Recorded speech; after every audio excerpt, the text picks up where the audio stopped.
Hey everyone, welcome to episode 5 of Zach UX, and in this episode I'm going to give you 3 tips that you could do right now that'll help you level up your UX design and strategy career. So stay tuned.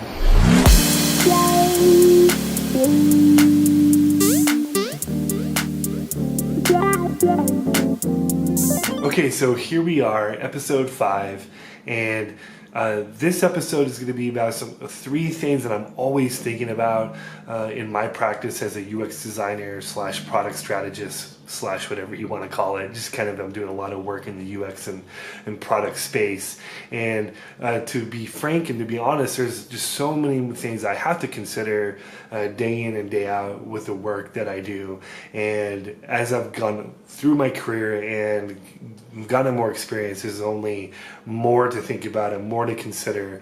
But as I've kind of gone through some of my experiences, I've noticed that there's 3 things that kind of consistently kind of stick with me and kind of makes a difference for me as I kind of go through my career. So I think these are 3 things that can make a difference for any UX designer, whether they're just jumping into the field, like this is day 1, or if you're more of a kind of seasoned veteran, maybe looking to level up, and if you might already kind of know about this or considering some of these tips already.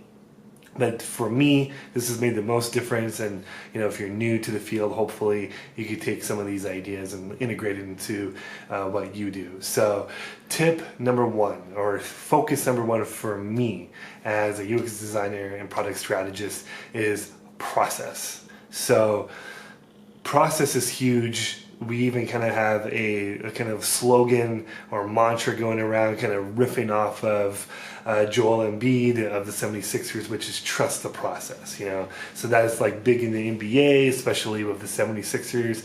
And I kind of ripped that and kind of made it one of my mantras.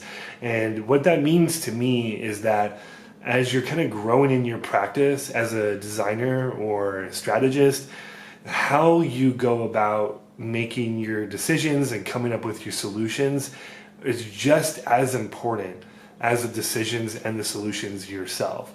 So a lot of this stuff might get covered in a UX design course or design school, but from my experience, maybe it wasn't emphasized as much as I've learned to kind of experience or understand, as I got into the field. So what is your process like? Re-examine your process if you're looking to kind of really level up as a designer. How do you get from A to Z?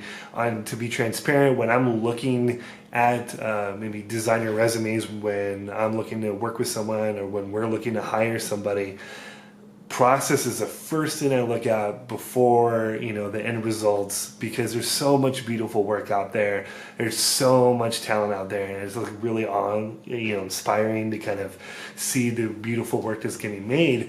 So for me, what's a differentiator when I look at portfolios is how a designer got from the first step to the final solution, and what was the thinking behind that. So to be honest, the design sprint and the strategy workshops that I do, the reason why I'm really passionate about running the design sprint, leading facilitation workshops, running these kind of frameworks with stakeholders and clients, the reason why I'm so excited about that is because there's so much process involved. There is a series of tactics and steps that can be taken to get real great results for the projects I work on, and to kind of make users and stakeholders happy, because at the end of the day, that's what we're trying to do.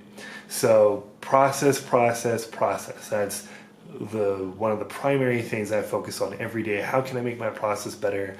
How can I find new ways to get the results I want as a designer and a strategist? So consideration number 2, or tip number 2, is you're trying to find a marriage between the business goals and the user needs. So often in UX design, the user needs are so important, and it's literally called user experience for a reason.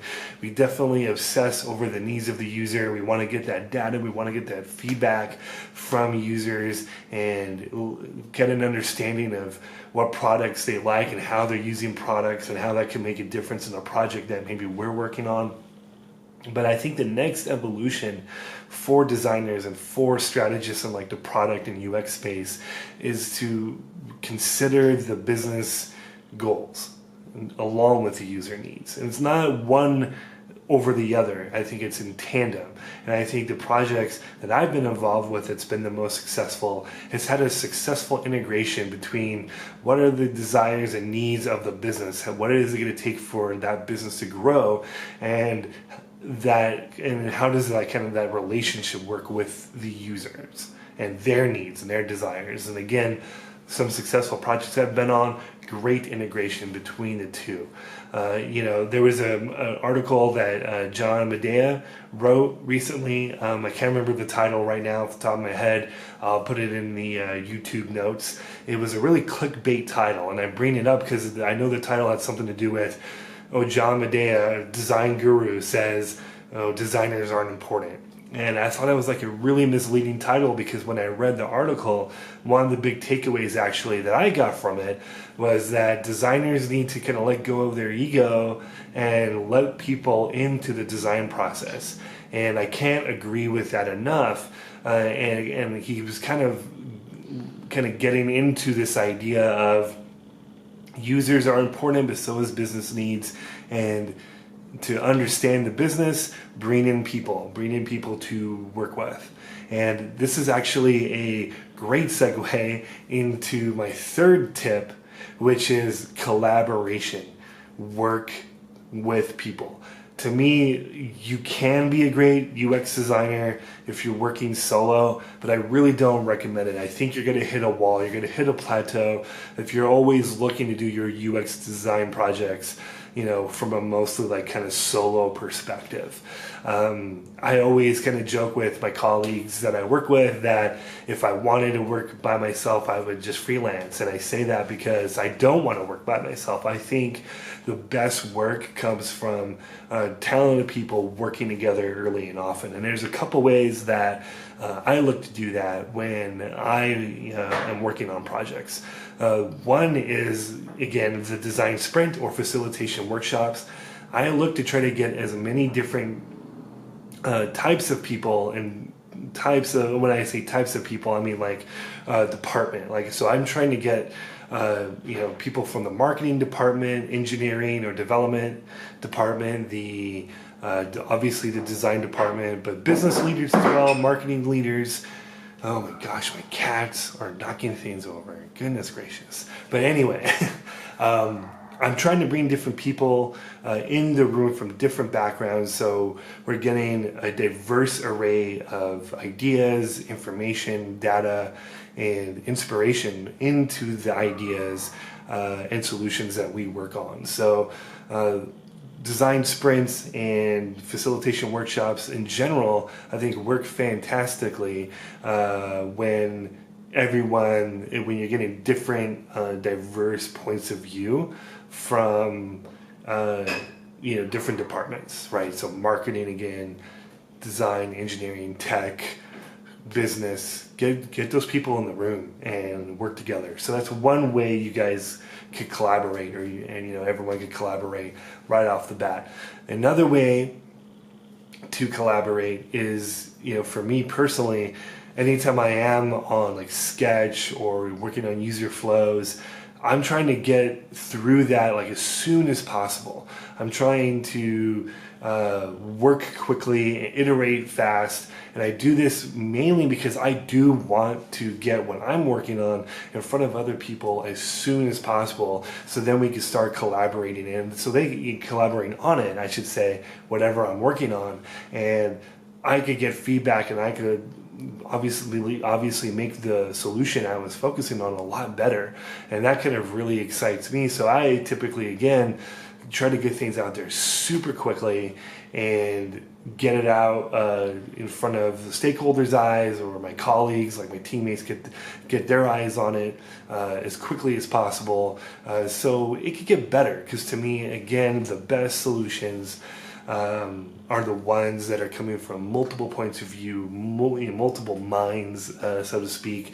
So look to work with others early and often in your design process, in your strategic process, and great work will come from it.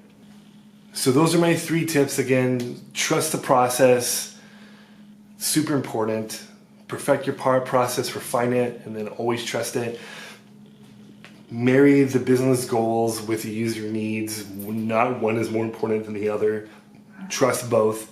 And finally, trust other people early and often. Bring them into your process. Show your work quickly, and get a diverse group of people in the space that you're working with, whether it's a workshop or other design processes. Bring them in early and often, so you can make great work together.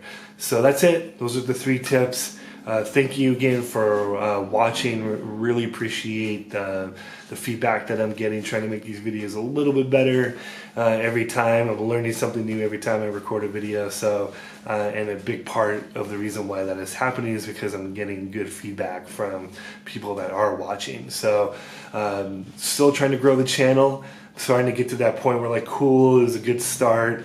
Definitely want to get more people kind of involved with the watching and in the community that I'm hopefully trying to grow. So I definitely appreciate a like, appreciate a share. That helps me kind of grow the channel. And I'm definitely looking to have a conversation with people, so leave a comment on the channel, on the video, and I will respond pretty quickly. And if you think I should cover something, something with a design sprint or part of our process and projects, things of that nature, let me know and I will make a video on that. So 5 videos in, really excited about what's in store. I mentioned in the last video, I am planning to bring my wife on as a guest. Really excited to do that pretty soon. We're just going to figure out how we're going to do that and what we're going to talk about, but excited to bring her on. And that's all I got for today. Stay tuned for the next video. Appreciate the love and support. See ya.